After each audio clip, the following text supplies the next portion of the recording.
Let us see how we can use the transaction SCC1 to transport the roles between the clients in the same system.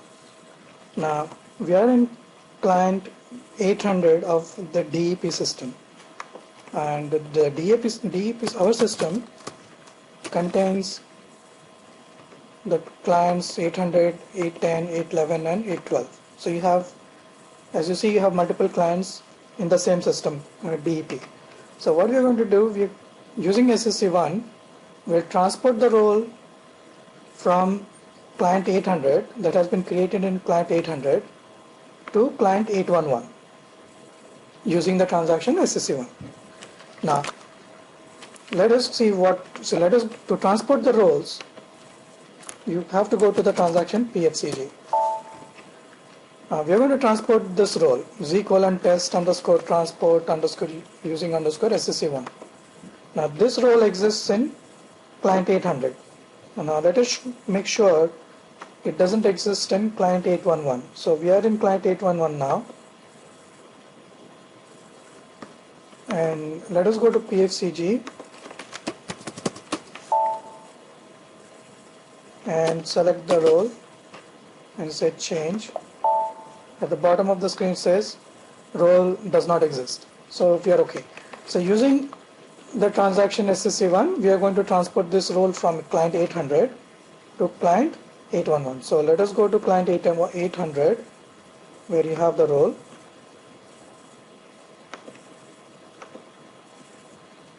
and create a transport request so that we can use SCC1. Now to transport the role using SCC1, you have to create a transport request. So enter the role name in that you want to transport in the role name field, and to create the transport request, click on the truck icon. So transport roles. Now like you see, the generated profiles for the single roles are also getting transported. There is an option. If you don't want to transport the profiles, you can uncheck them, but leave it as it is. It's not a good idea to not transport the single roles. So click on execute to transport the request, to create a transport request.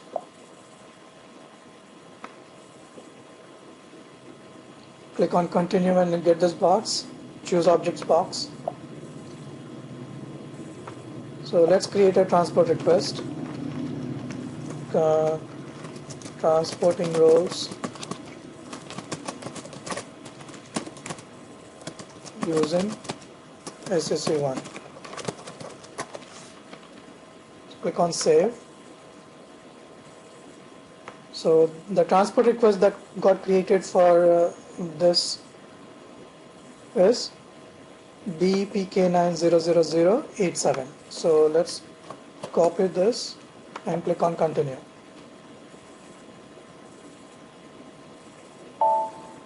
So the transport has been created in which this role has been included. Now to transport this role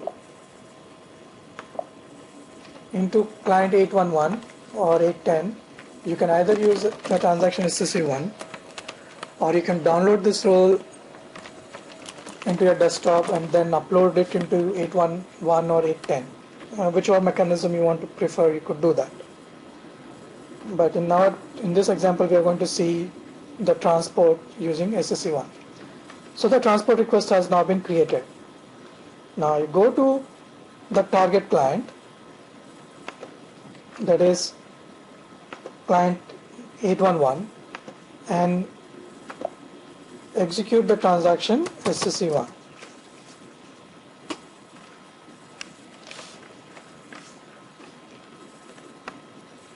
Now here you have to specify the target, the source client of the object.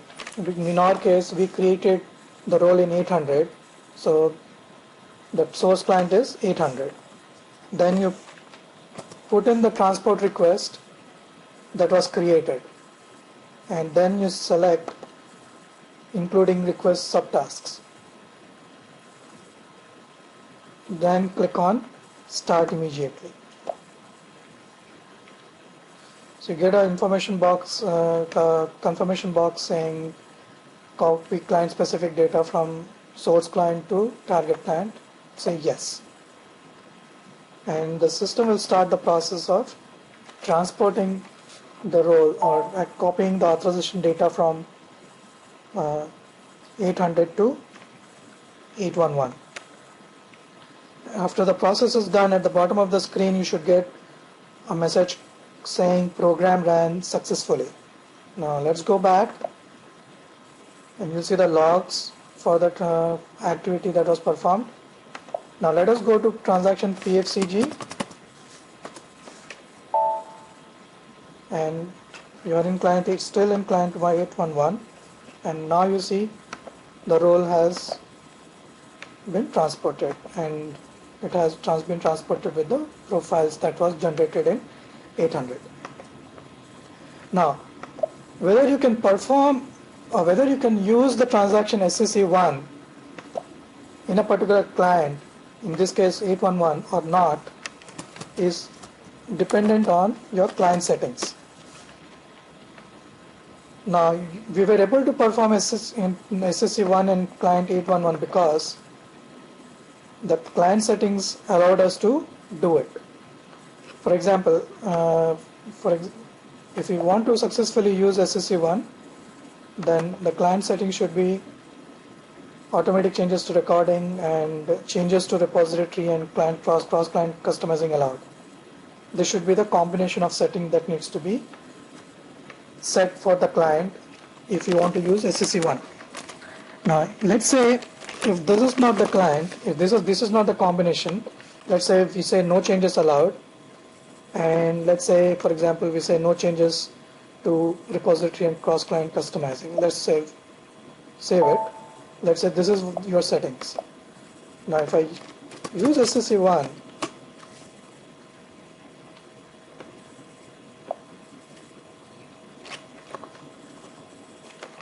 oops, maybe I made a mistake. Let's go back to SCC4 and look at settings one more time. Double click on the client. Let's go first, we can get into the change mode. Double click on the client and let's change the settings. So let's make it automatic recording changes because this is not the combination that we were looking for actually. This is what it was. Let's say client copier, right? Because SCC1 is basically copying the client data from one client to another client in the same system. So let us say no overwriting, for example. Okay. Now let us save the settings, and now let us go and execute the transaction SCC1. So you get a message called the client is logged for data import by client copy. So when you say exit, it doesn't get you into SCC1. So as you see, whether you can use the transaction SCC1 or not is dependent on the target client settings in this transaction SCC4. So if you want to use the transaction SCC1, then this setting, protection client copier and comparison tool setting, should be set to no restrictions. Only then you will be able to use the transaction SCC1. So in a nutshell, you can use the transaction SCC1 to transport the roles between two clients in the same system. That is the purpose of it. The advantage is that now suppose when I start testing the role, this role in PFCG, let's go to PFCG. Once I start testing the role in 811, if I find any authorization errors, I can go to client 800 and fix the authorization errors there and come back to transaction, using SCC1 I can again transport the changes to 811, do the testing again. If I still find authorization errors, I'll go back to 800 make the changes, use the same transport request in SCC1 and move the changes to 811 and do the testing. So I can repeat this process as long as my till my authorization errors are fixed. Now, I only end up creating only one transport request for the whole thing. I don't create multiple transport requests. So that is a big plus using SCC1 if you want to transport the role between clients in the same system.